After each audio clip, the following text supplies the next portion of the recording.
Hello, this is Dave. Today I want to talk about what I consider to be the biggest lie of all.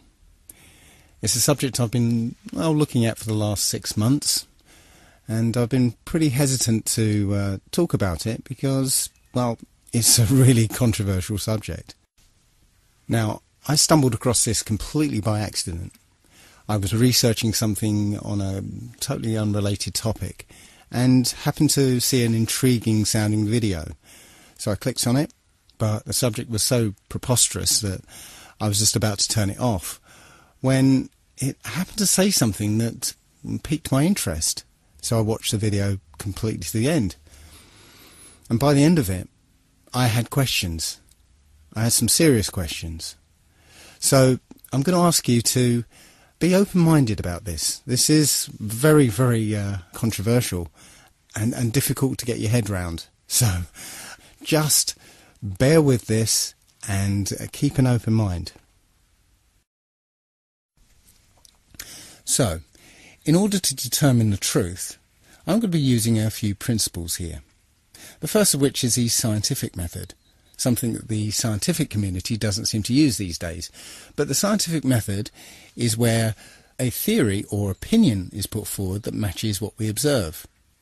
But if something comes along that contradicts those observations, then the theory must be discarded.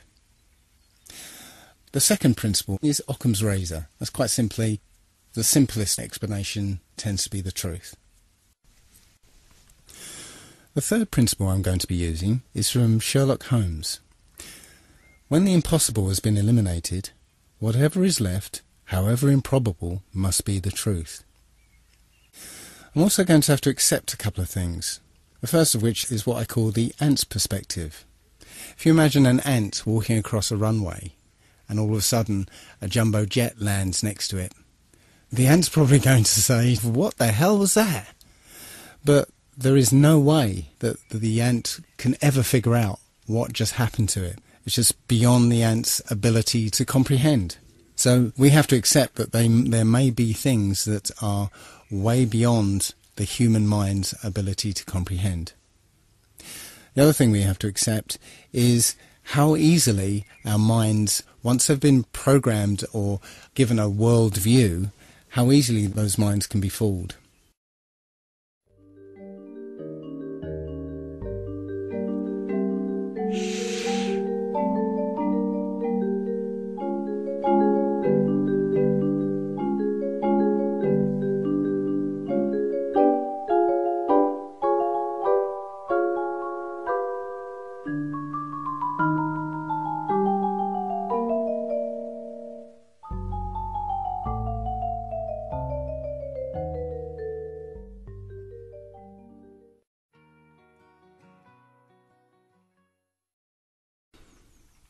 You started watching that video with a certain world view.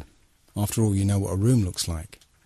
But those preconceptions caused you to ignore some of the subtle cues that would have given the game away, such as the black rectangle underneath the chair, or the difference in colour between the cups, or even the strange angles of the picture on the wall. You believed a visual lie because your world view was so powerful that it blinded you to any evidence that contradicted it. The other thing I'd like to mention at this point is how easily we can be fooled by two-dimensional imagery. We've been trained and conditioned to suspend disbelief when we see certain two-dimensional imagery, such as photographs. A photograph is not reality. It's a photograph. And photographs can be altered and manipulated. Video is not reality. And here's some examples of that.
pretty realistic stuff.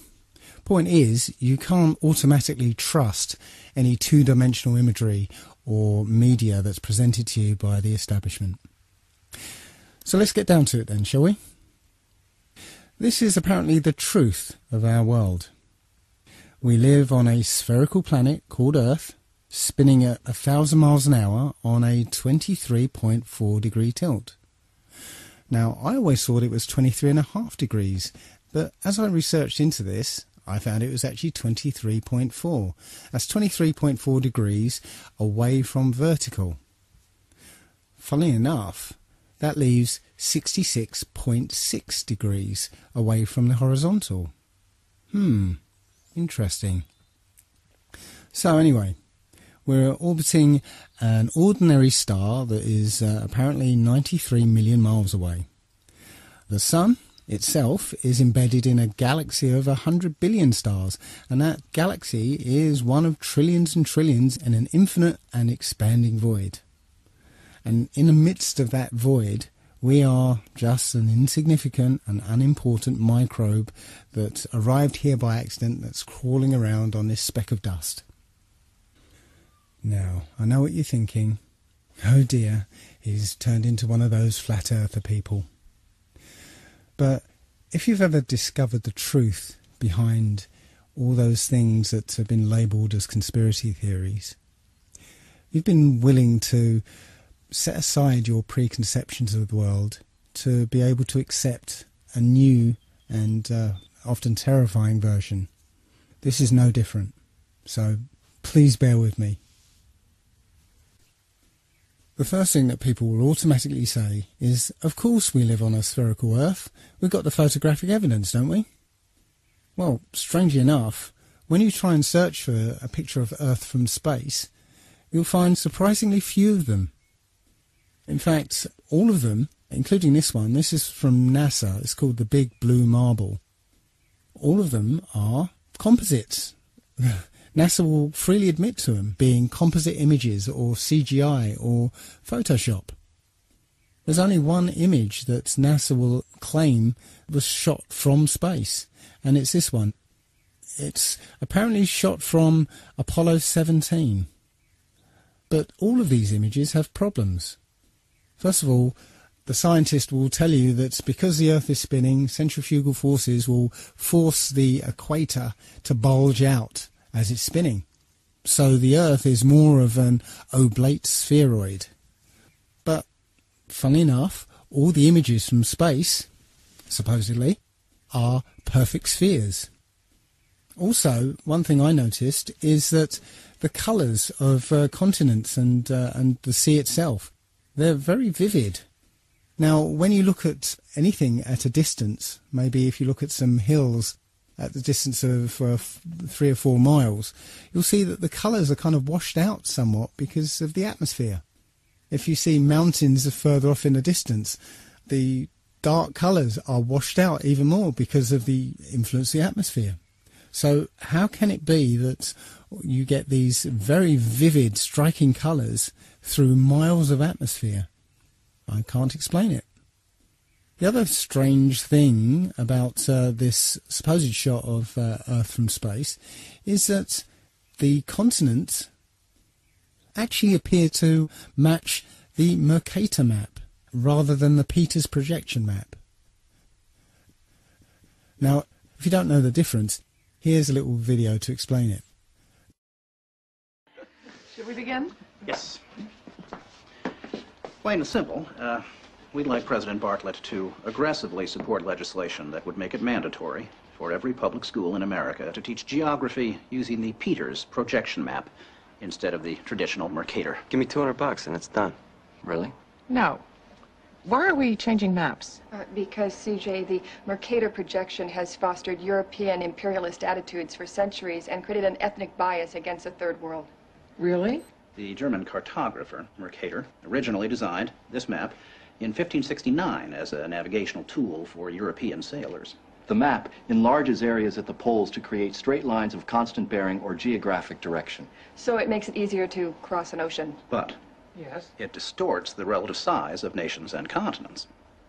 Are you saying the map is wrong? Oh dear, yes. Look at Greenland. Okay. Now look at Africa. Okay. The two land masses appear to be roughly the same size. Yes. Would it blow your mind if I told you that Africa is in reality 14 times larger? Yes? Here we have Europe, drawn considerably larger than South America. When it's 6.9 million square miles, South America is almost double the size of Europe's 3.8 million. Alaska appears 3 times as large as Mexico, when Mexico is larger by 0.1 million square miles. Germany appears in the middle of the map when it's in the northernmost quarter of the Earth. Wait. Relative size is one thing, but you're telling me that Germany isn't where we think it is? Nothing's where you think it is. Where is it? I'm glad you asked. The Peters projection. It has fidelity of axis. Fidelity of position. East-west lines are parallel and intersect north-south axes at right angles. What the hell is that? It's where you've been living this whole time. Should we continue? Uh-huh.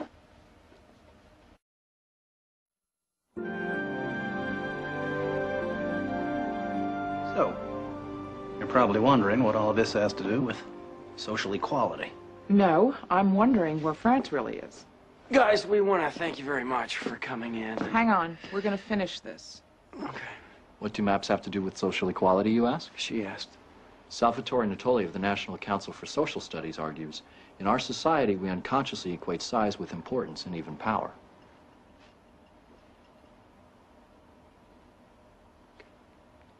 I'm going to check in on Toby. Go. These guys find Brigadoon on that map. You'll call me, right? Probably not. Okay. When third world countries are misrepresented, they're likely to be valued less.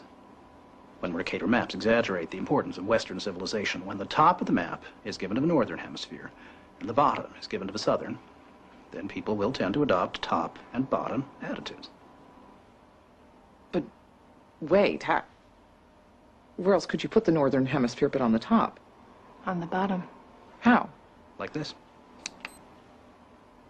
Yeah, but you can't do that. Why not? Because it's freaking me out. So the Mercator map was designed as a navigational aid, but the Peters projection map is a more accurate rendering of what the continents look like.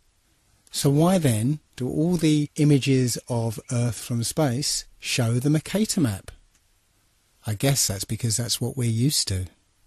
Even the one image that is claimed to be an actual photograph of Earth from space is called into question, simply because of a film that was released accidentally by NASA of Apollo 11 faking the very first picture of Earth from space. So let's have a look at that video. An old reel received by mistake. It contains the raw or unedited footage of the crew of Apollo 11, Michael Collins, Edwin Aldrin Jr. and Neil Armstrong, staging part of their mission for nearly an hour in living color, with exceptionally clear behind-the-scenes audio of conversations discussing the techniques used to achieve a disingenuous picture depicting the Earth at a distance, in order to falsely demonstrate their far journey from it and their ability to survive passing through the Van Allen radiation belts. It cannot be misconstrued that this staging was done for some other reason, for the reel itself is slated and dated July 18th, 19th and 20th, 1969, the very days of the mission when they were said to be approaching and achieving lunar orbit. Understand, too, that only about 20 seconds of this raw footage was ever broadcast to the public, and these conversations discussing their deception were believed to be private. Until now. Here they discuss that these television transmissions were in fact not broadcast live as everyone believed. They were first screened and edited for playback later. Roger, Neil. We just wanted a narrative such that we can, when we get to playback, we can sort of correlate what we're so much.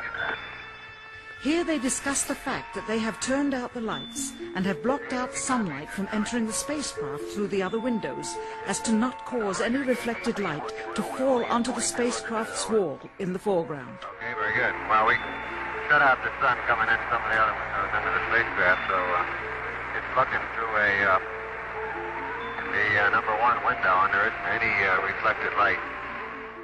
The reason this was done is so that the truth of the matter would not be revealed. It is this. Though the federal government would have you believe that this is a view of Earth from a distance out of the spacecraft's window as it nears the moon, it is not. What they have ingeniously done is placed the camera at the back of the spacecraft and centered the lens on a circular window in the foreground, outside of which it is completely filled with the Earth in low orbit. The circumference of the window then appears to be the diameter of the Earth at a distance, with the darkened walls of the spacecraft appearing to be the blackness of space around it. That is why they wanted the interior dark and blocked out the sun from any other windows. Here you can see the extruded window, probably 2 inches thick at the bottom. This is because the Earth's shine is coming in at a downward angle.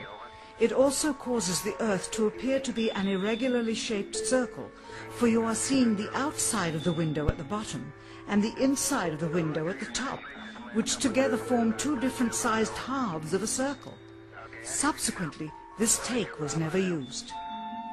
As they perfected the shot, a crescent-shaped piece of black material was inset slightly into the window to create the illusion of the Earth's terminator line dividing night and day.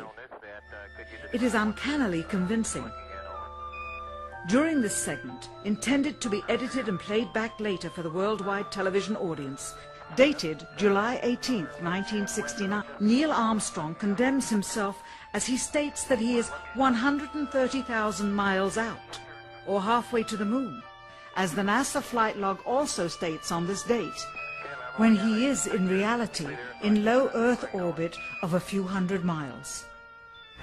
Roger, Houston, Apollo 11. Calling in from about 130,000 miles out. Here, during another segment, also intended to air after review, Neil Armstrong falsely explains to the viewers how the shot is attained by putting the camera's lens to the window's glass, as it would have to be if they were the claimed distance away from the Earth. We only have one window that has a view of the Earth, and it's filled up with a TV camera. If the window was completely filled up with a TV camera, as he stated, then an astronaut's arm would not be able to get between the camera and the window, as it obviously does here in this outtake. South America becomes invisible just off beyond the Terminator or inside the shadow. You can also notice how the astronaut operating the camera reacted to the mistake by attempting to pan away from it. Blue gas.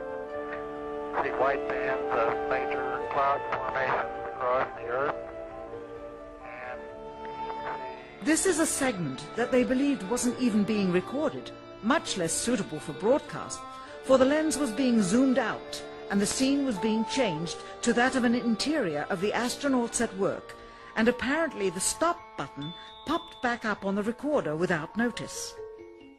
Here is the diffused work light that they used to see camera controls, but not throw light onto the spacecraft's wall. Here they remove part of the crescent insert.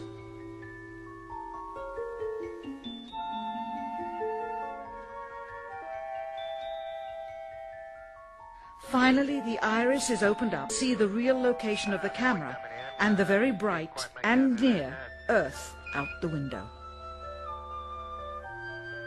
Here is the slate for the 19th of July, and the same shot of trickery on the 19th of July, and then the 20th, and the same misleading shot on the 20th. Later that evening, they were said to be walking on the moon. How can this be when they were in Earth orbit only 9 hours earlier, and the moon is some 3 days' journey? And you can see the full sequence on a documentary called A Funny Thing Happened on the Way to the Moon.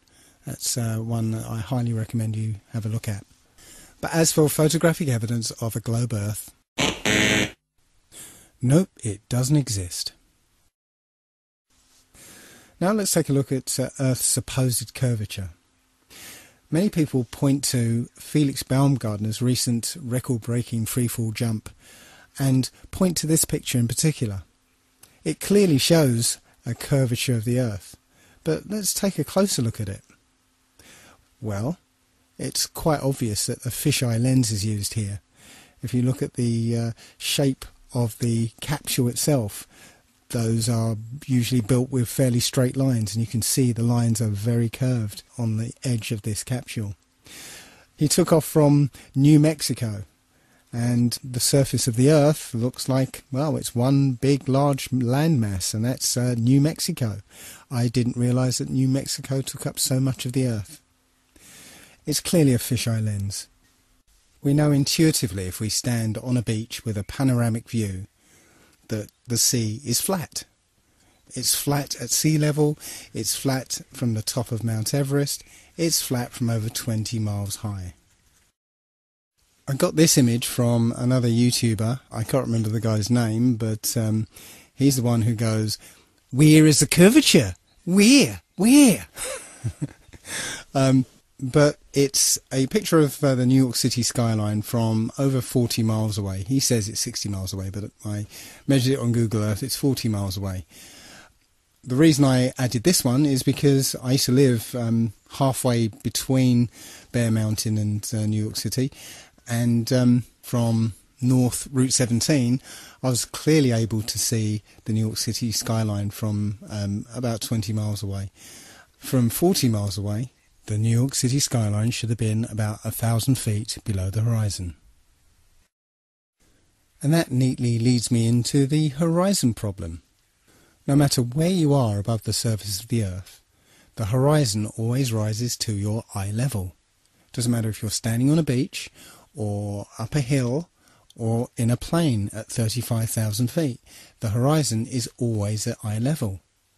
Well, that would be impossible on a spherical Earth, because the Earth would curve away from you, and so it would always appear below you. As on this diagram, the expected horizon would be below you, but that's not what we see. When you look out of a plane window, you always see the horizon at eye level. And it doesn't matter how big you make the Earth below the plane, the horizon would always appear below you. In 240 BC, a Jesuit named Eratosthenes, my apologies to any ancient Greeks among you, he calculated the Earth's circumference. He did that by planting a stick in the ground at midday so that the sunlight, being directly overhead, would cast no shadow. Simultaneously, about 400 miles away, somebody else planted the stick in the same way and found that the sunlight cast a shadow. So by taking a shadow length and knowing the distance between the sticks, you could theoretically work out the circumference of the Earth. Take note that this method requires that the sun be a long way away, so that the light coming from the sun is all parallel. Just keep that in the back of your mind, because we'll come back to this later. However, it turns out that you'd get exactly the same results on a flat Earth if the sun were only 3,100 miles away and 34 miles across. Now, as crazy as that might sound, I just want you to keep that in the back of your mind, because we're going to come back to this as well. Perhaps the most famous experiment to disprove the idea of a curvature was performed by Samuel Rowbotham in the late 1800s. The Old Bedford Levels experiment was performed on a canal in Cambridgeshire, which is perfectly straight for 6 miles. What Rowbotham did was put a telescope 6 inches above the water at one end of the canal and had a friend row a boat to the other. The boat had a flag on it, and Rowbotham was able to see the boat and the flag along the entire length of the journey. Now, if the Earth were curved, the boat should have been 16 feet below the horizon at the other end of the canal. Plenty of other such proofs exist concerning landmarks that can be seen much further away than the curvature of the Earth would allow. The most notable would be the Notre Dame Antwerp spire, which stands about 403 feet high and 468 feet above sea level.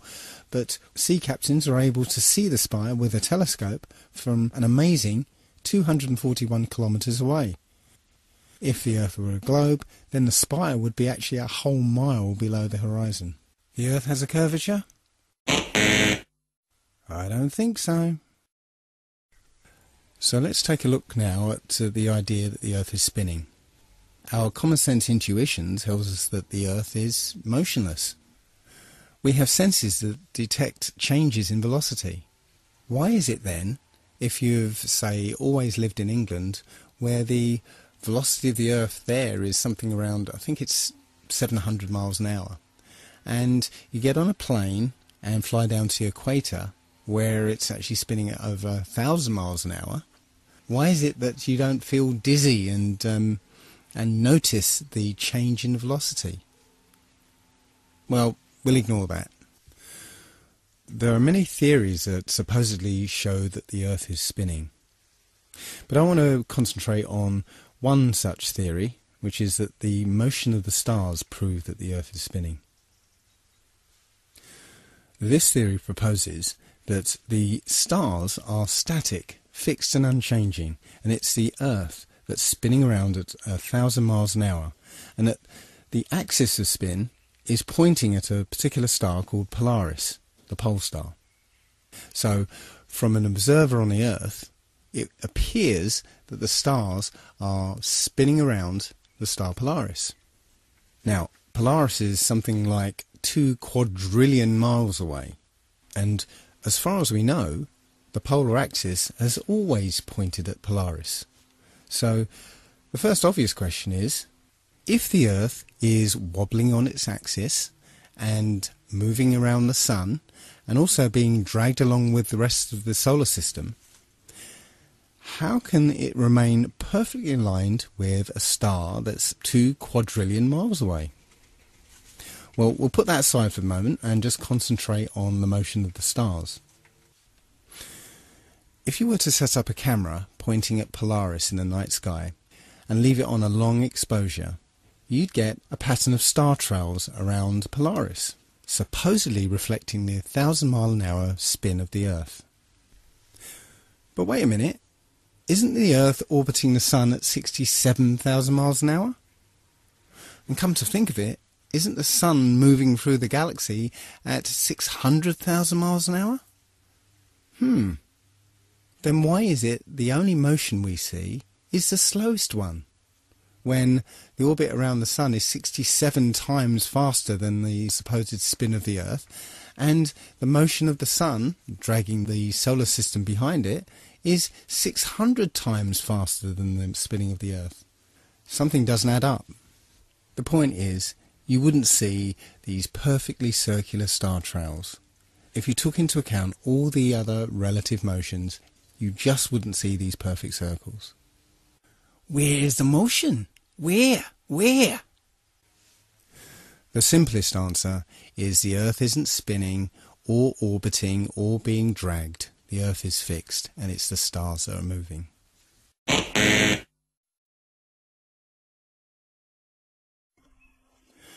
So now let's turn our attention to the Sun. What do you think is wrong with this picture? Any idea?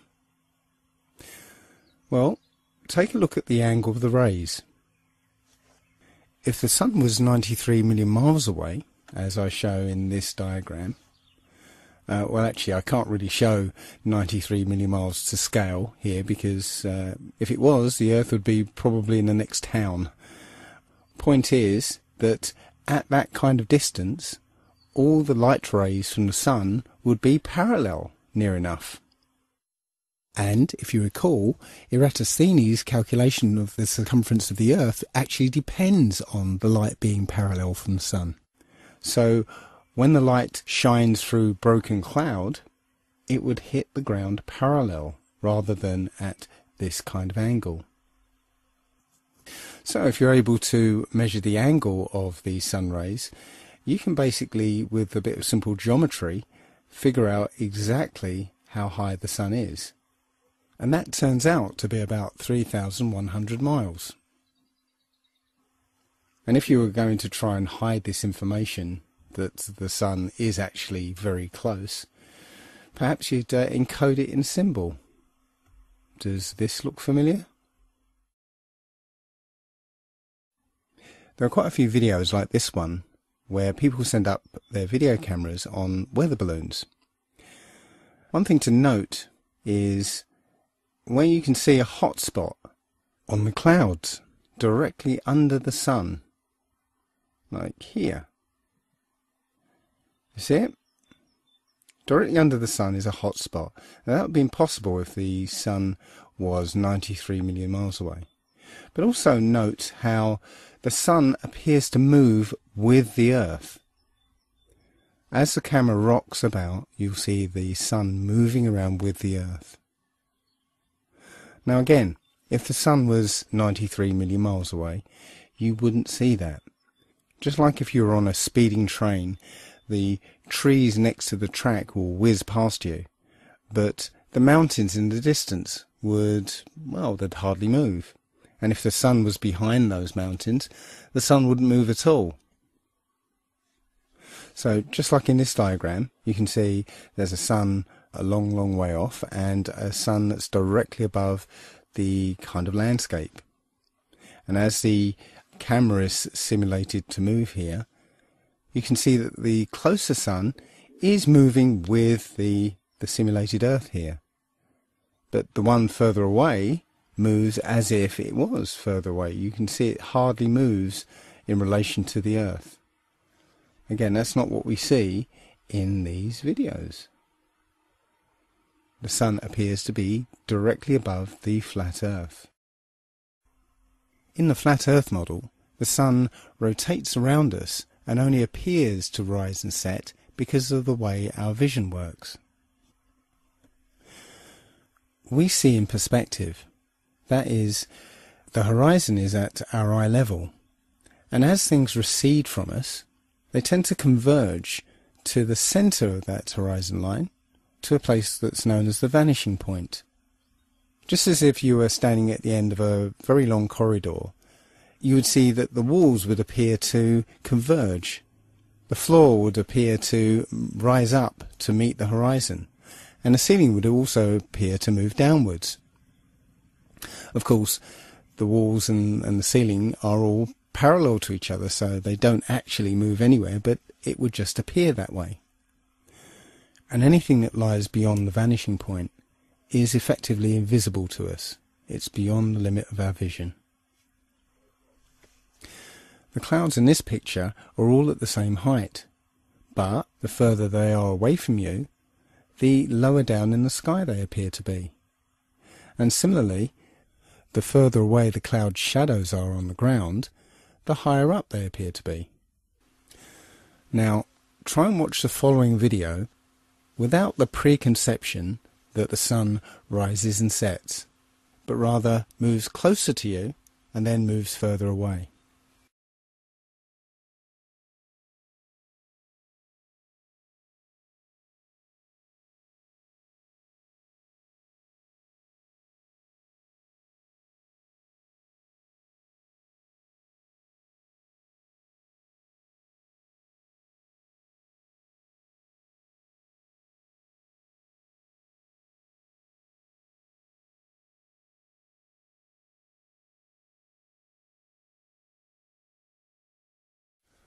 I'm afraid I can no longer take the idea that the sun is 93 million miles away very seriously at all.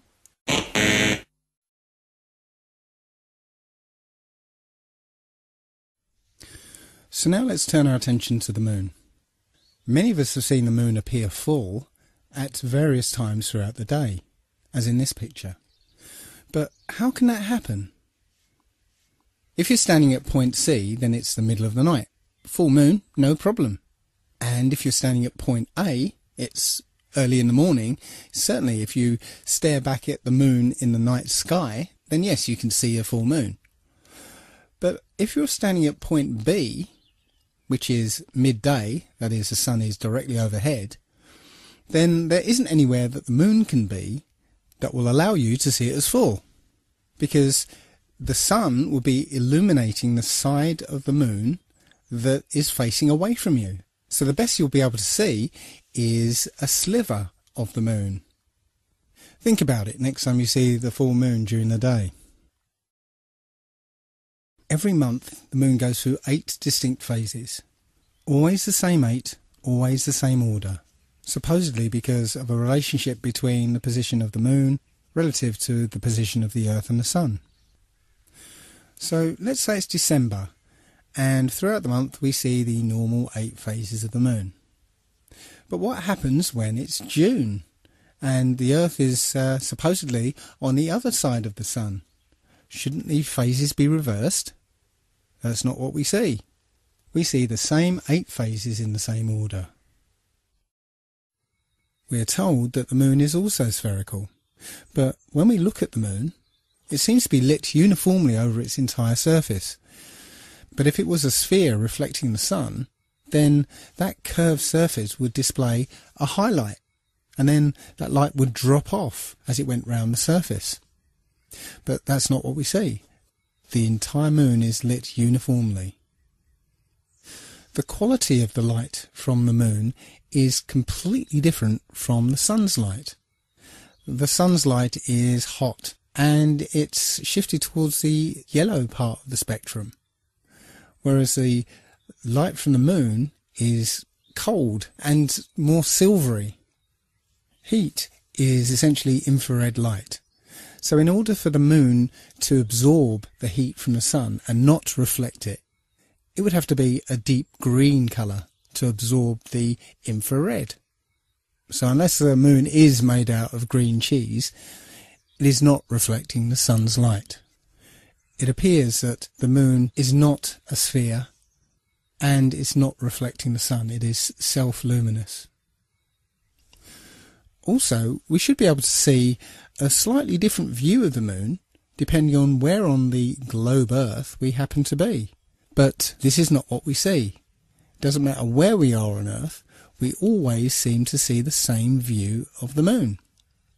Now, my friend Nolan pointed out that this is obviously a very exaggerated picture. The moon is supposedly 30 Earth diameters away from the Earth itself. But even so, that difference in position should give you a slight difference from point A to point B. But again, that's not what we see. So apparently the moon is 238,000 miles away. But if you just put that aside for a second and just look at the moon, perhaps you'll notice this. In this example, only the clouds close to the moon are lit up, not the clouds further away. That indicates that the moon is much, much closer than we've been told. Because if the moon were 238,000 miles away, then all the clouds should be illuminated, not just the ones closest to it. And here's an example of a schoolboy mistake. This is a famous picture from Apollo 8, which is entitled Earthrise. It was taken from above the moon's surface, looking back at the Earth. The only problem is, the Earth appears the same size as the moon appears from the Earth. But the Earth is 4 times the size of the moon. So it should have looked like this. Somebody screwed up. Now, there will be some people who still think we went to the moon. I can't believe that there are still people who think that 1969 technology went over 400,000 miles, managed to navigate to the moon using computers that were orders of magnitude less powerful than the first iPhone, passing through the immensely hazardous Van Allen radiation belts, which, by the way, NASA cannot figure out how to get through today, somehow landed on the moon, spent a delightful few days planting flags, playing golf, riding around on dune buggies, and then took off, or rather levitated off the lunar surface, only briefly nipping back to pick up the person operating the camera, and returned safely. And not just once, but 7 times.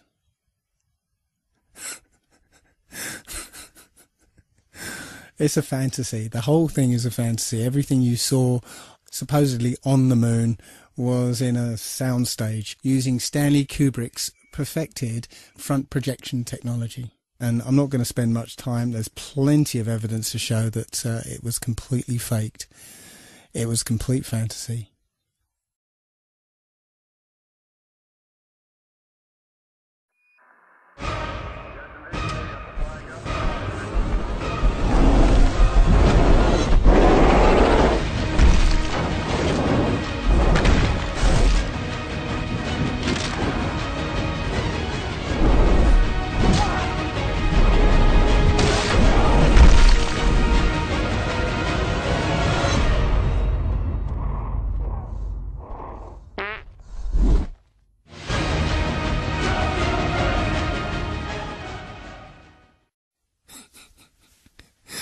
Sorry, couldn't resist it.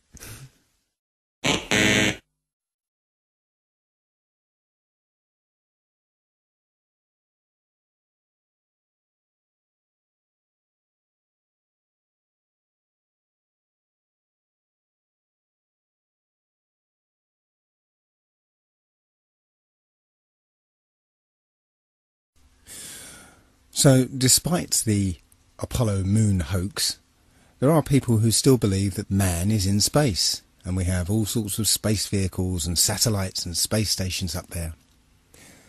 It's time to have a look at the space shuttle. So, let's take a look at a typical shuttle launch. T-minus 17 seconds and count. 15, 12, 11, 10, 9, 8, 7, 6,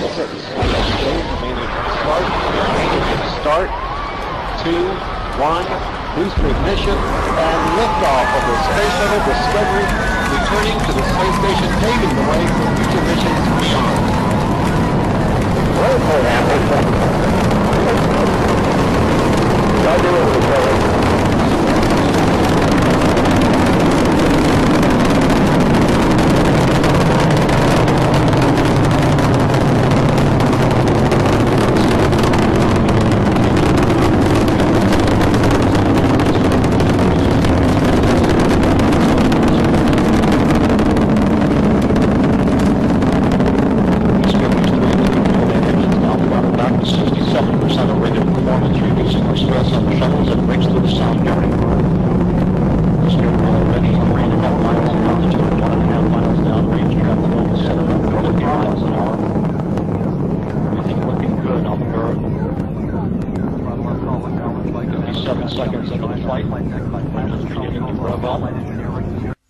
Now, I'd like to stop it there for a moment because I'd like to draw your attention to the shuttle's trajectory. Now, as a kid, I often wondered why it was that all rockets and space shuttle launches, they never ever went straight up. They always curved off to one side. Now, I remember being told at the time that it's because the Earth is spinning and the rocket is actually still going straight up, but from our point of view, we're just spinning away from it, so it looks curved.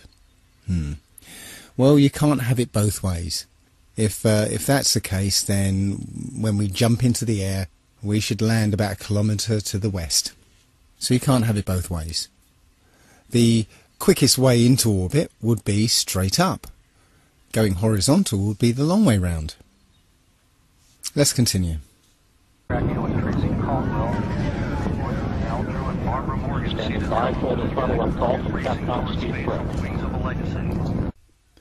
Okay, at this point, the shuttle is horizontal.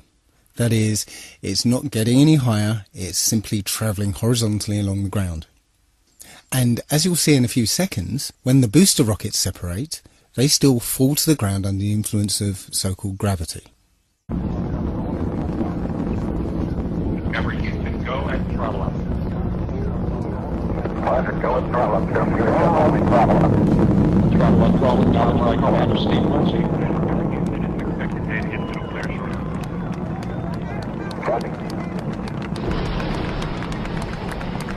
Solid rocket booster separation confirmed. Guidance now converging. Discovery's onboard computers commanding the main engine nozzles to swivel, aiming the shuttle for its precise target in space for main engine cutoff. Should have a good forward link now and okay, you sound good.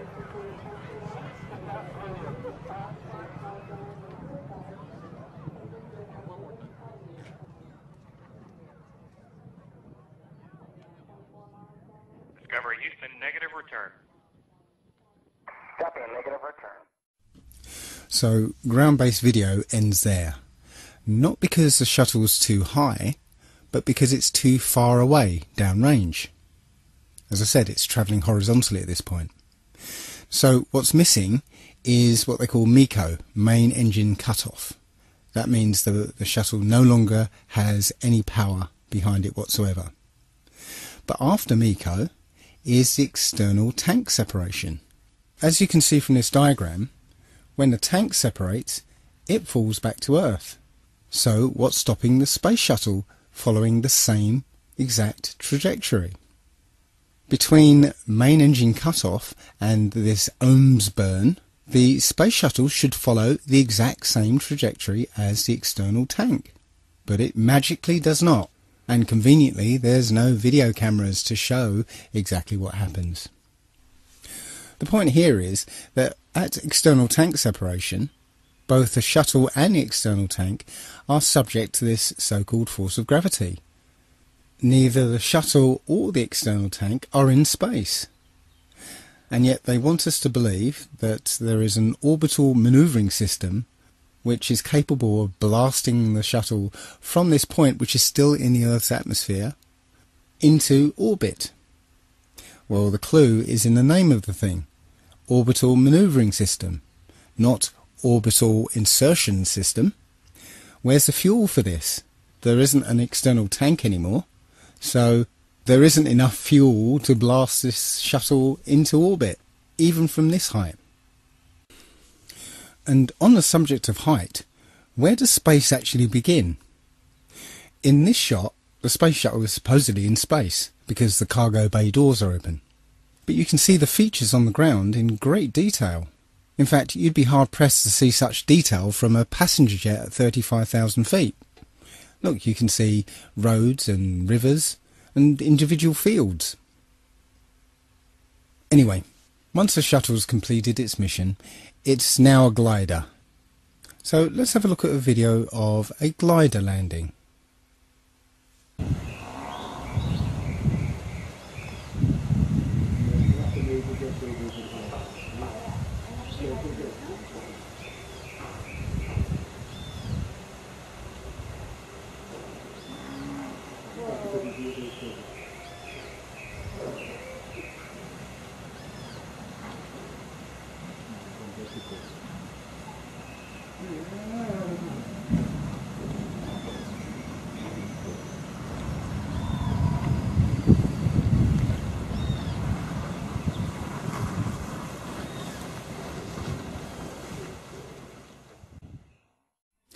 Now let's take a look at NASA's glider landing, and pay particular attention to the sound of non-existent jet engines powering down after landing.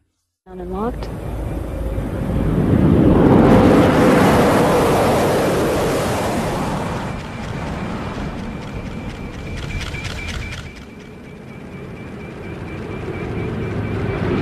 Main gear touchdown.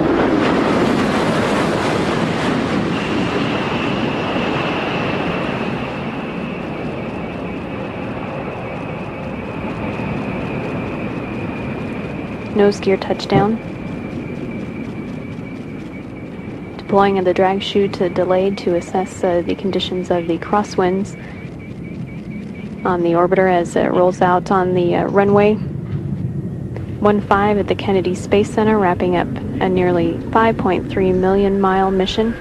Endeavour returning the first educator mission specialist Barbara Morgan to Earth to begin the next step in her journey to inspire future generations to explore, learn, and build a better future.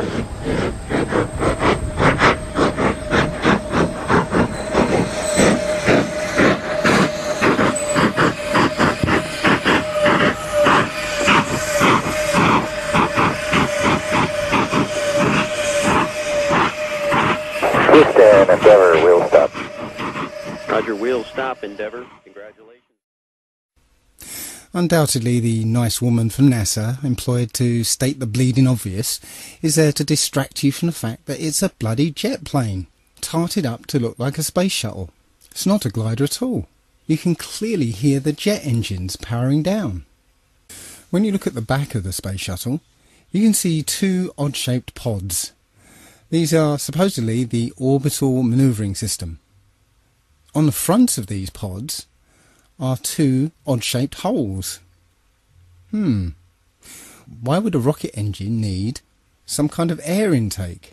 Wouldn't it be dangerous to put such air intakes on the back of a shuttle, which on takeoff is going over 10,000 miles an hour? Wouldn't they just rip right off? Very strange. No, these holes are precisely what you'd have if you wanted to hide an air intake to a jet engine. So here's a conspiracy theory. If I was on the receiving end of upwards of 200 billion of taxpayers' money, perhaps this is what I would do. Well, I'd spend a few million on some of what they call hero models. Space shuttle mock-ups that look the part, have lots of flashing lights and computer screens and stuff, but are not flyable. They'll end up collecting dust in museums anyway. Then I would have a few mock-ups that I would fly into space, but really would basically fly out of sight and ditch in the sea, getting destroyed in the process. Then I would spend a few million, perhaps even a billion. Let's give the taxpayers their money's worth. Perhaps I'll spend $1 billion or so on developing a plane that looks like the space shuttle. There you go, job done. No refunds. So let's change the launch profile of the space shuttle for my new classified one. We have a remote controlled, full-size mock-up, basically nothing inside, just an empty shell. That's flown up on remote control, on essentially a big firework. Everything acts as normal, the booster rockets detach as normal, but when we get to the external tank separation, that doesn't actually happen. What actually happens is the tank and the shuttle fall back to Earth, where they ditch in the sea and get destroyed in the process. After the mission's complete, a space shuttle plane takes off from an undisclosed location and lands at an Air Force base in front of the TV cameras. Simple. Don't be ridiculous, Dave. You couldn't fake something like that. There'll be too many people involved, and the truth is bound to get out. Blam, blam, blam, blam, blam. The best example of space shuttle fakery is the Challenger disaster. In 1986, the shuttle Challenger exploded about 74 seconds after takeoff, killing all 7 astronauts inside. Or did it? It turns out that 6 of the 7 are still alive and kicking today. Ellison Onizuka claims to be his identical twin brother, Claude. Yeah, I've got an identical twin brother, Claude, too. The Challenger pilot, Mickey Smith, hasn't even bothered changing his name. He's now Professor Michael J. Smith of University of Wisconsin. Now, Krista McAuliffe was a bit of a sneaky one. She was the Challenger payload specialist, quite famous for being a teacher. It turns out during her astronaut days she was using her middle name, Krista, and now she goes by her first name, Sharon, and she's a Syracuse law professor. The Challenger commander, Francis Richard Scobie, is now Dick Scobie, which sounds like a rather unpleasant disease, CEO of Cows in Trees Limited. Judith Resnick, the Challenger mission specialist, again hasn't even bothered changing her name. She's a professor at Yale Law. And finally, Ronald McNair, another Challenger mission specialist, claims to be his identical twin brother, Carl McNair. What are the odds? And now we come to the imaginings of this man here. Arthur C. Clarke, Freemason and science fiction writer, came up with the concept of the telecommunications satellite. And several years later, we have thousands of telecommunications satellites supposedly spinning around the planet. Again though, strangely enough, if you try and look for images of communication satellites, despite the fact that there are thousands of these things up there, you don't actually find a photograph of them. Just lots and lots of CGI photoshopped images. The problem is that satellites inhabit a region of the upper atmosphere known as the thermosphere.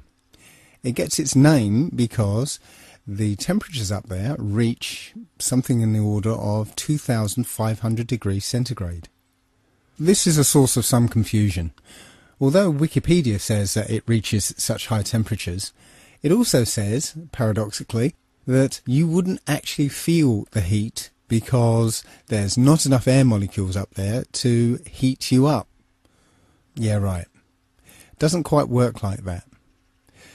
The vacuum of space is actually a perfect insulator, which is why we use a vacuum barrier in thermos flasks. The heat from the inside cannot be conducted or convected to the outside.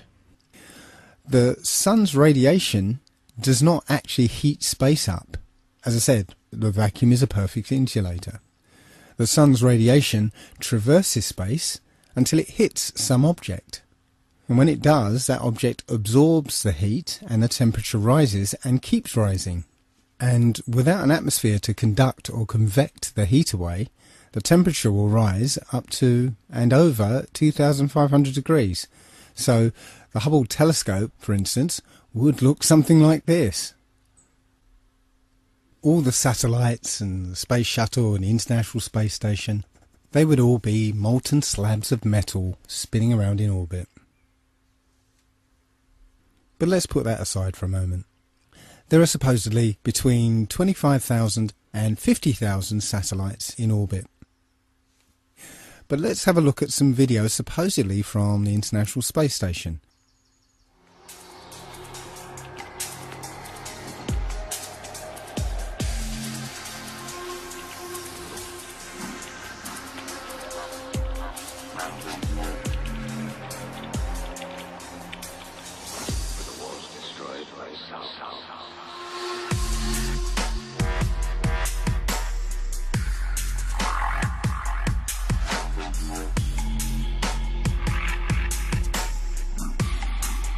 Can you see any one of these 26,000 to 50,000 satellites?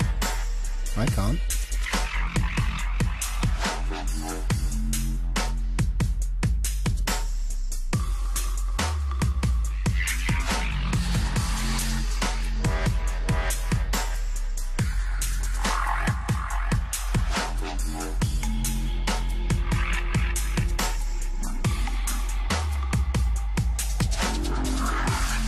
Commands a substantial view over the Earth's surface, and yet you don't see a single satellite. Now, I do accept that you can look up into the night sky and see what we're told are satellites. I've done it myself. I've seen bright lights moving across the sky, but I have no idea what those things are. In this video, you can see several large bright objects. However, none of them appear on any satellite tracking applications. When you look up at a jet airliner flying at 35,000 feet, you can only see it as a small dot. So how is it if something the size of a jumbo jet is rendered as a small dot at about 5 to 7 miles up, that you can see a satellite which is the size of between a car and a school bus at 100 miles away? You just wouldn't see it. At about this point, somebody's bound to say, what about the global positioning system? How would that work without satellites? Well, as it happens, the technology has actually been around since World War II. There are actually two systems, one called LORAN and another called DECA. Those were navigation systems based on radio triangulation. Now, the GPS systems that we're used to now are basically the same systems, just improved with a new computer interface. Similarly, the international telephone traffic that's supposedly handled by satellites are handled by undersea fibre optic cables. Shortwave radio can also span large distances and also be bounced off the ionosphere. So, in the absence of any hard physical evidence, I submit that satellites are just a work of fiction and another way that NASA and the US military managed to con the American public out of billions of dollars. So let's turn our attention to the International Space Station. This is one of those occasions where we can't really trust two-dimensional media, because all we have is images and video that supposedly prove that there's an International Space Station up there and it's been manned since 1999. One of the most visible indications that there are people up in space inside the International Space Station is that they're in zero gravity. However, NASA has an aircraft known as the Vomit Comet, And when this aircraft takes a certain flight path, the people inside feel weightlessness.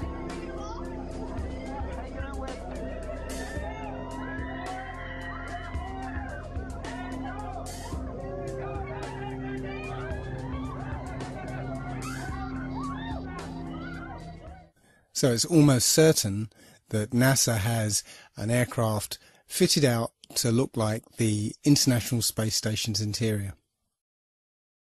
Now take a look at this. Hello, Katie. Notice how suddenly, as she starts to wave, she floats out of control. This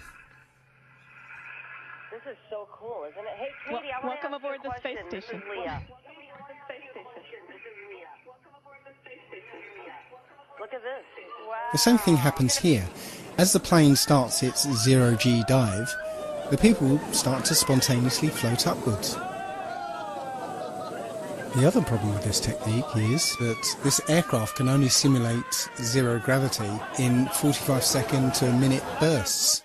So NASA employs many little tricks here to simulate weightlessness. None of their footage is live, it's all pre-recorded and edited, so plenty of scope there to use some of the cinematic tricks that we're used to, like harnesses and wires that are edited out later with CGI. But here we can see one of the tricks they use to maintain continuity between periods of weightlessness. Take a look at this woman's hair. Doesn't it look a bit strange to you? Look how it seems to spring back into place. We're led to believe that this is an effect of weightlessness, that the hair will just sort of float around, but it doesn't quite seem natural, does it? Here's video from the Vomit Comet again. Watch the way this woman's hair flows as she moves.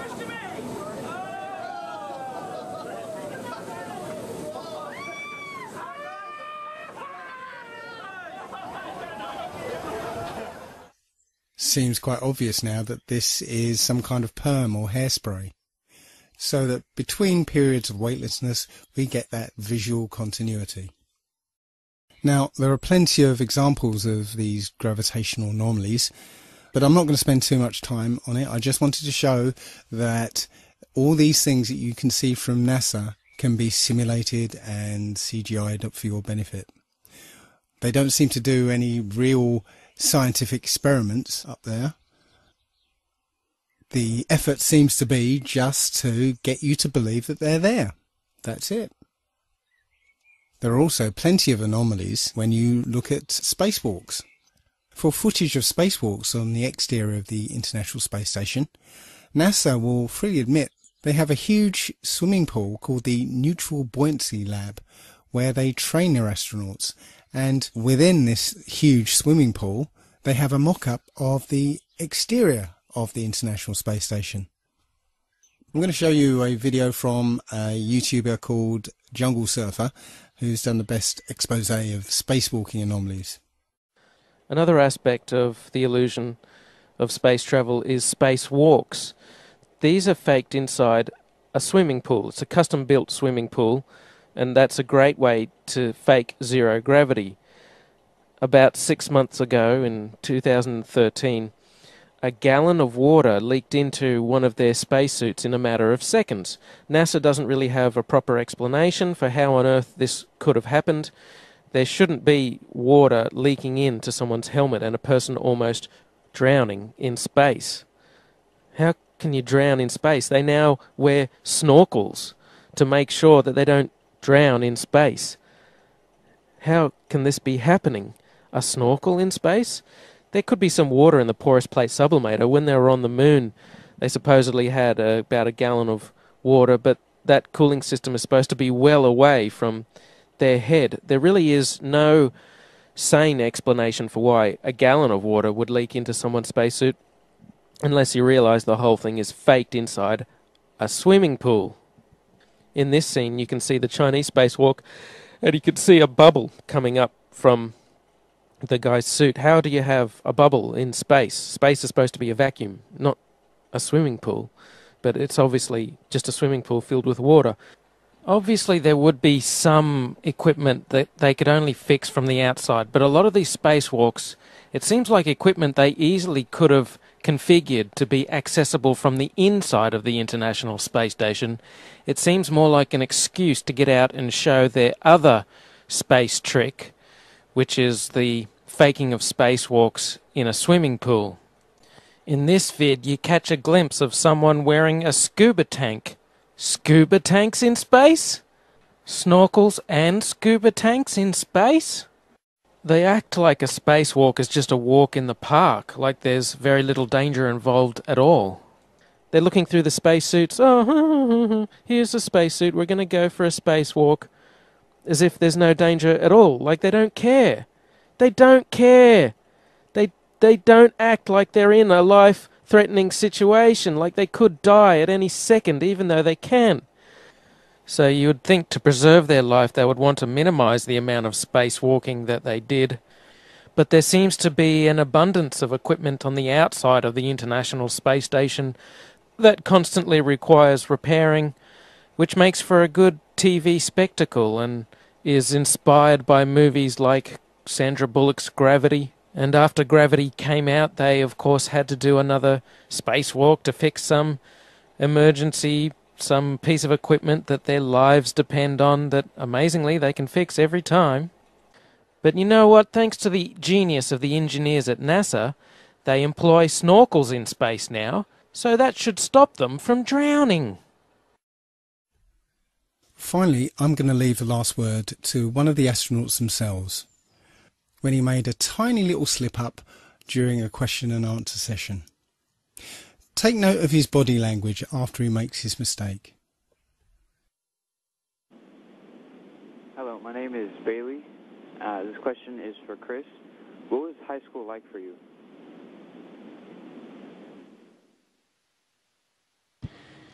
Well, it was the 1980s, so the music was different, the hairstyle was different, the clothes we wore were different than today, but probably in 5 or 10 years it'll be the same. And in school, I was just like you, probably all of you there. I tried my best. I didn't always succeed, didn't always do well, but I put my best effort into school. Math and science were kind of my favorite subject. I didn't really like English and reading too much, but I've since grown out of that, and I enjoy reading now. And I played a lot of sports. And all of that happened in a little town called York, Maine, across the United States from where we're talking to you right now. Whoops. Called York, Maine, across the United States from where we're talking to you right now.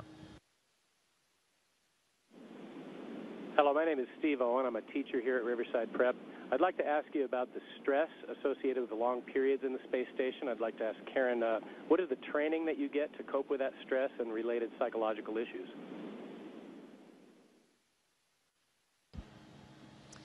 Well, for psychological issues, actually, when we are selected as astronauts, we go through quite a vigorous psychological screening process. You certainly don't want somebody who comes up here and has a breakdown or is claustrophobic. But also, we have, well, like Chris's background as a Navy SEAL and Luca's background as a test pilot clearly prepare them for high-stress situations.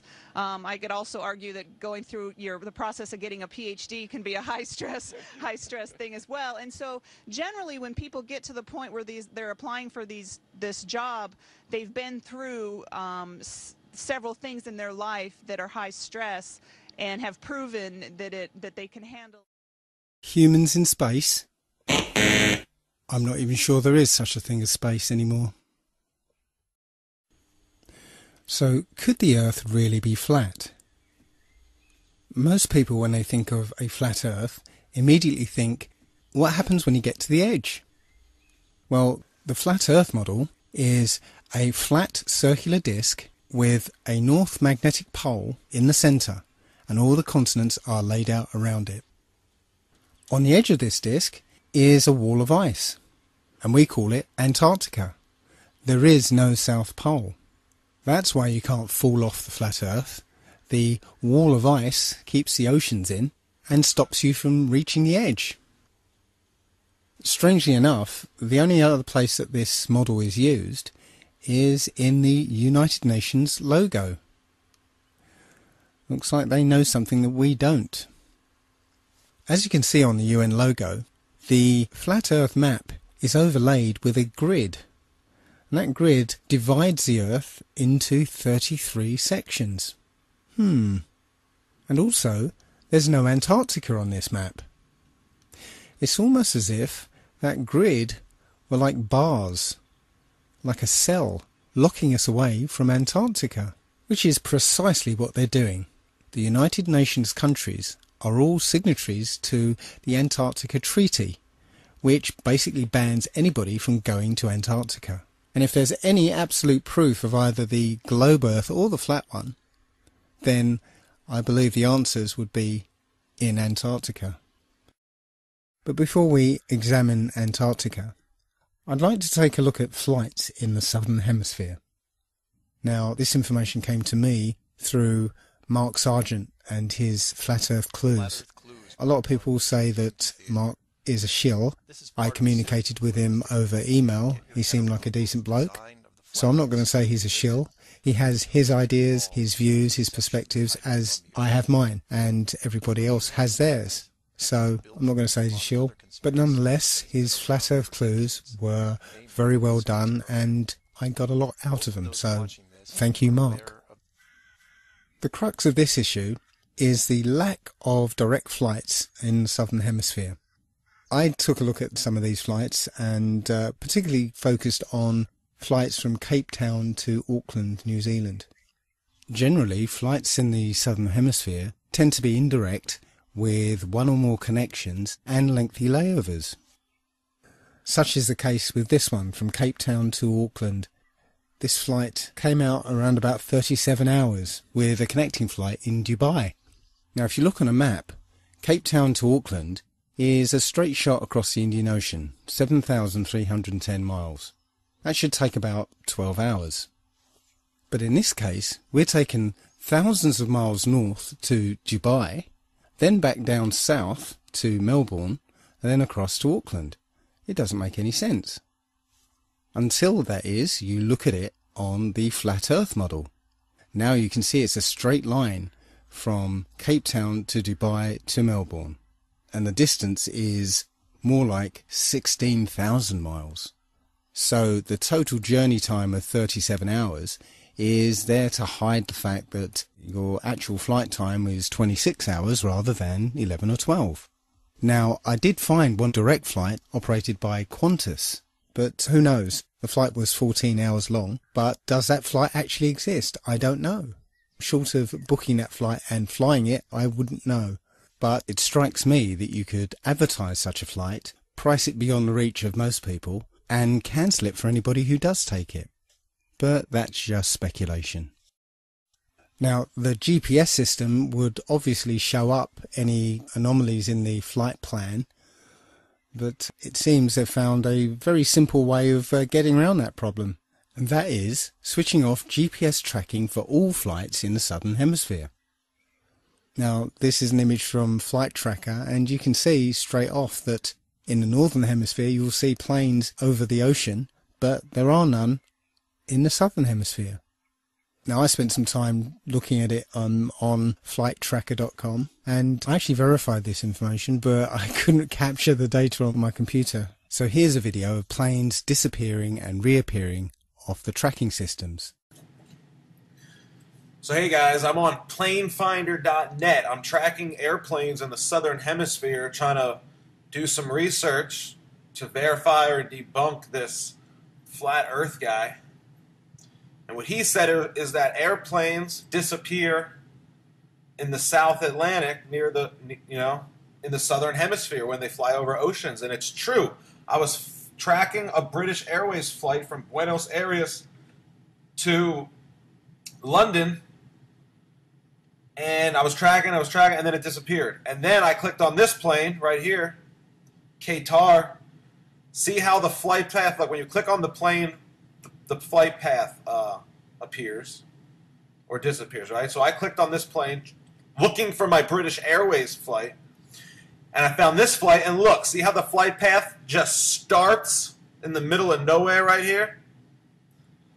His flight path starts in the middle of nowhere. That's because what they do with flights in the southern hemisphere is they disappear them. They turn off the GPS over the ocean, and then they reappear the flights about an hour before landing. And that's exactly what the flat earth guys said they do. And that's exactly what they're doing. This guy's going to Rome. Okay. So this is a pretty good flight to track because he's going all the way to Europe. So I just clicked on this flight, same thing. This guy, we should have saw him before when we were tracking the other plane and when we were tracking this plane that's heading to Rome. But this guy, when we were tracking the plane headed to Rome, he wasn't even on the map. He's coming from Abu Dhabi. It's in the Middle East. He's been in the air for what, 12, 13, 14, 15 hours? He's been in the air for 7,000 miles, and we're just picking him up right here. We're just picking him up in the middle of nowhere. Look, they disappeared the flight over the entire ocean, and they're reappearing it for landing about an hour before landing. Think about it. He's got 500 miles to go. It's about an hour before landing, just like the flat earth guy said. I mean, take a look at what this guy's flight path should look like on a flat earth model. This stuff's crazy. You have to look into this for yourselves. Don't pretend like you know everything, because you only know what you've been taught, and we know that the stuff we've been taught was a bunch of bullshit. So we need to question everything. Question everything, but don't believe everything. Question everything. There's a big difference. Now, I know a lot of this evidence seems circumstantial, but there are many flights in the southern hemisphere that have stopovers in seemingly nonsensical places that only make sense on a flat earth. Santiago, Chile to Auckland, for instance, stops over in Los Angeles. Nonsensical on a globe makes perfect sense on a flat earth. And the only way to verify these flight paths just happens to be switched off for all southern hemisphere flights. Circumstantial, I'll grant you, but compelling nonetheless. So let's take a close look at Antarctica. The first thing you'd encounter when you reached Antarctica would be a 200-foot wall of ice, followed by 300 miles of Antarctic desert. No life, no vegetation, and temperatures that drop to minus 100 degrees centigrade. And if you manage to survive that, then you encounter a mountain range 2 miles high. Those mountains are called the Rockefeller Mountains, and at the top is the Rockefeller Plateau. Interesting. And beyond that, nobody knows what's there. Apart from maybe one man, Richard E. Byrd. Admiral Byrd led 3 expeditions down to Antarctica. Now the last 2 weren't just expeditions, they were military operations. Operation High Jump and Operation Deep Freeze. And here's Admiral Byrd explaining what he found down there. Admiral Byrd, our guest tonight, is not only our greatest living explorer, but he's been an inspiration to countless Americans. Admiral Byrd, you've been to both the North Pole and the South Pole. Is there any unexplored land left on this Earth? Yes, there is. But strangely enough, there's left in the world today an area as big as the United States that's never been seen by a human being. And that's beyond the pole on the other side of the South Pole from Middle America. And I think it's quite astonishing that there should be an area as big as that unexplored. That's a tremendous So challenge. there's a lot of adventure left down at the bottom of the world. Why this interest in the bottom of the world? Nobody living down there, is there? It happens to be an untouched reservoir of natural resources. What are they? What are the natural resources there? Well, we've found enough of coal within 180 miles of the South Pole in a great ridge of mountains that's not covered with snow, enough to supply the whole world for quite a while. Well, that's the coal. Now, there's evidence of many other minerals. We are pretty sure there's oil. Now, that coal shows the bottom of the world. Now, by far the coldest spot in the world. Where that coal is gets 100 below zero in the winter. Well, it was once tropical. So we think there's oil there, and there's evidence, probably uranium there. As I said, it's the most peaceful place in the world, but I don't think it will be for long because of this intense interest on the part of other nations and this nation. So I'm willing to say to you that there will be a number of expeditions that will follow, I think, year after year. Immediately after Admiral Byrd's last expedition, the Antarctic Treaty was signed and nobody was allowed to go there. Bearing in mind all the mineral resources, unlimited coal, unlimited oil, uranium, and an entire continent the size of North America lying unexplored. Now, we're talking about countries who burn down rainforests without batting an eyelid, or put up drilling rigs at the merest sniff of oil, or destroy pristine countryside to build fracking wells. Do you think for one moment any of these countries or corporations will leave all that untapped wealth unexploited? Something doesn't ring true.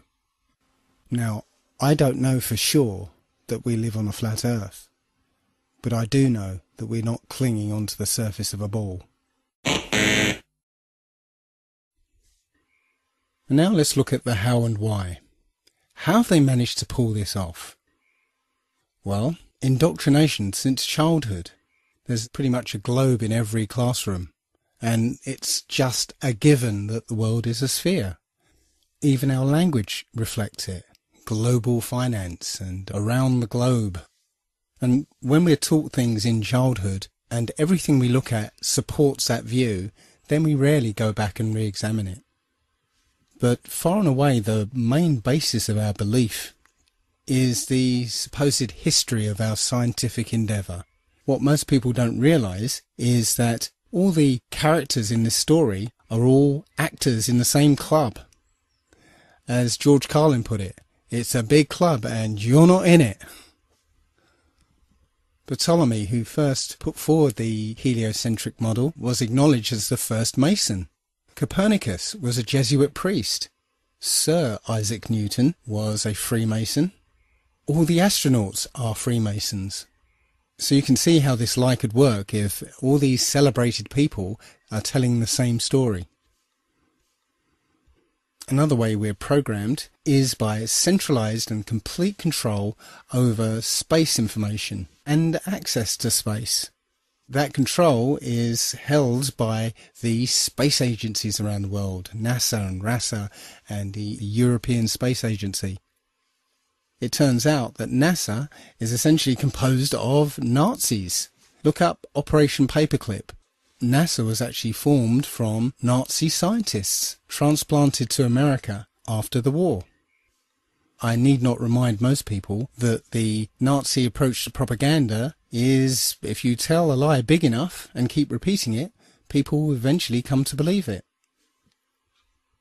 And finally, we've had decades of programming through entertainment media, over 100 years of science fiction books and stories and television programs and films.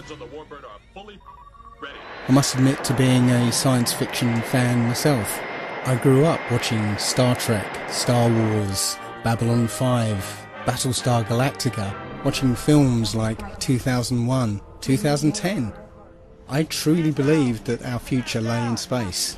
I saw an exciting future for mankind, moon bases, Mars bases, interstellar travel. But now I sincerely doubt there is any such thing as space. It turns out that the Bible had a very clear conception of what the Earth and the universe looks like. And that matches the flat Earth model more than it does the globe. And that only leaves why. Why have they done this? What's the point of this grand deception? I think Eric Dubay explains it best. Right. Yeah, I mean, our eyes and experience tell us the Earth is flat and motionless, and everything in the sky revolves around us. But when we cease to believe our own eyes and experience, we have to prostrate ourselves at the feet of these very pseudoscientists who are blinding us, treat them as experts, astronomical priests who have special knowledge only they can access, like the Hubble telescope. So by brainwashing us of something so gigantic and fundamental, it actually makes every other kind of lesser indoctrination a piece of cake.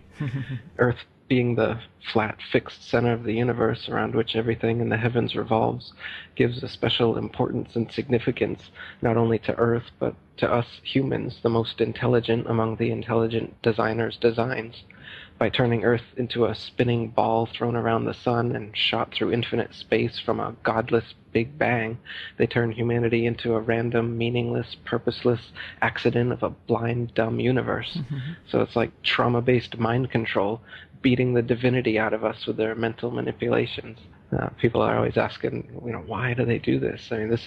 Other than the obvious profit margin motive, NASA being the biggest black budget black hole in existence, sucking in over $30 billion taxpayer money for the fake moon landings alone. Nowadays, hundreds of billions of dollars, and not just NASA, but RASA and all the other fake space organizations around the world, giving CGI images for hundreds of billions of dollars. So this modern atheist Big Bang heliocentric globe Earth chance evolution paradigm spiritually controls humanity by removing God or any sort of intelligent design and replaces purposeful divine creation with haphazard random cosmic coincidence. And so by removing Earth from the motionless center of the universe, these Masons have moved us physically and metaphysically from a place of supreme importance to one of complete nihilistic indifference. If the Earth is the center of the universe, then the ideas of God, creation, and a purpose for human existence are resplendent. But if the Earth is just one of billions of planets revolving around billions of stars and billions of galaxies, then the ideas of God, creation, and a specific purpose for Earth and human existence become highly implausible. So by surreptitiously indoctrinating us into their scientific materialist sun worship, not only do we lose faith in anything beyond the material, we gain absolute faith in materiality, superficiality, status, selfishness, hedonism, and consumerism. If there's no God and everyone's just an accident, then all that really matters is me, me, me. So they've turned Madonna, the mother of God, into the material girl living in a material world. Their rich, powerful corporations with their slick sun cult logos sell us idols to worship, slowly taking over the world while we tacitly believe their science, vote for their politicians, buy their products, listen to their music, watch their movies, all sacrificing our souls at the altar of materialism. It's a big deception. I'd say it's the biggest cover-up and conspiracy in history. We've been completely deluded for 500 years. So there you have it. There are a great many other points I could have raised, and I've barely scratched the surface. But if any of these points are true, then we have to abandon the model we've accepted thus far. Now, I don't know for sure that the Earth is flat, but I've seen enough evidence to make me strongly feel that that is the case. And moreover, my spidey sense, my intuition, tells me that this is true. I don't know what's beyond Antarctica. It could be a dome. It could be an infinite flat plane. It could even be just more Earth. More Earth than we realise, just as Admiral Byrd found. There are many who think that ultimately this is unimportant and just a distraction. But I see this as one of the most important revelations we could ever have. If this is the case, if this flat Earth is our universe, then it elevates man and this Earth to supreme importance, where every life, human or otherwise, is significant and sacred. And when we all realise that, then the world, the universe, changes. So I'd like to finish this the same way as Mark Sargent does. Do your own research and feel free to contact me. I'm Dave at allegedlydave.com.